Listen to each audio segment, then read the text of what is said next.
Hello সবাইকে। কালকে হচ্ছে পয়লা বৈশাখ, মানে শুভ নববর্ষ, বাংলার নববর্ষ। তো কালকে কম বেশি সবার বাড়িতেই লক্ষ্মী গণেশ পুজো হবে, যাদের ব্যবসা আছে। তো আমাদের বাড়িরও এটা লক্ষ্মী গণেশ। হ্যাঁ, কথা হচ্ছে আমাদের কোনো ব্যবসার জন্য নয়, এটা একটা কারণে।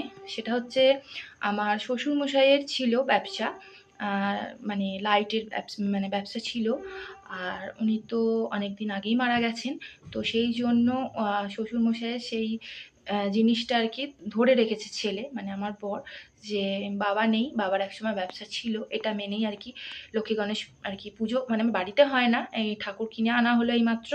তো এটাকে কালকে আমাদের ঠাকুরমশাই আসবেন গুছিয়ে আর কি। এখনও মিষ্টি, ফুল, মালা এইসব দেওয়া আছে।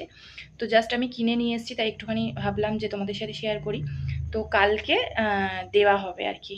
আর কিনে নিয়ে আসা হলো, ওই একটা লাল শালু মতো দেওয়া হয়েছে, একটা পৈতে দেওয়া হয়েছে। তো কালকে দেওয়া হবে। তো চলো, কালকে যখন পুজোতে পাঠাবো তোমাদের সাথে অবশ্যই আমি শেয়ার করব।